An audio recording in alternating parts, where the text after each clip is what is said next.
बाळासाहेब ठाकरे यांचा महाराष्ट्र नवनिर्माण सेनेचा महाराष्ट्र नवनिर्माण सेनेचा अमित कदम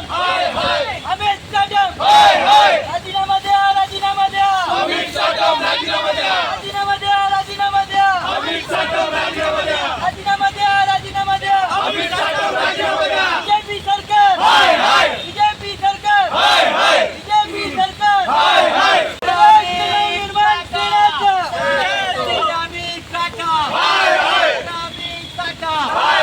राजीनामा द्या राजीनामा द्या अमित साटम राजीनामा द्या राजीनामा द्या राजीनामा द्या अमित साटम राजीनामा द्या राजीनामा द्या राजीनामा द्या अमित साटम राजीनामा द्या अमित काका हाय हाय अमित काका हाय हाय अमित काका हाय हाय 2-4 दिवसांपूर्वी मुंबईची जी परिस्थिती आज गेले 5-6 दिवस झाले तुम्ही बघताय.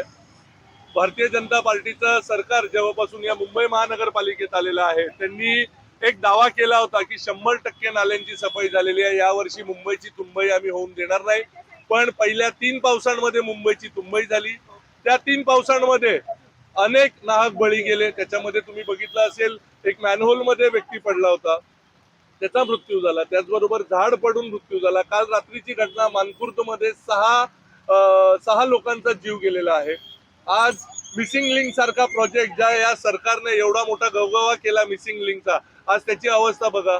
सगळीकडे हे सरकार अपयशी सरकार ठरलेलं आहे आणि त्याच्या निषेधार्थ म्हणून आज महाराष्ट्र नवनिर्माण सेना गोरेगाव विधानसभेतर्फे आम्ही अमित साटम यांचा राजीनाम्याची मागणी करतोय.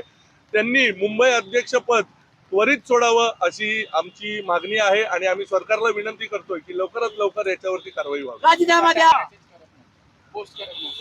अमित साटम यांना मला एक साधा प्रश्न आहे. ते म्हणतात ना आम्ही फील्डवरती काम करतो. तुम्ही फील्डवरती काम करताय, तुम्हाला फील्डची ग्राउंड रियालिटी बघायची तर इथे आजूबाजूलाच दाखवतो.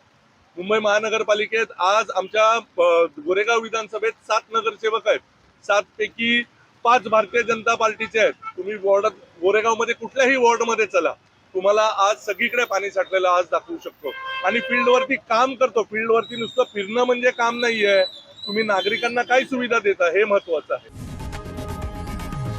लोकशाही मराठी ऐका, पहा, जागरूक रहा.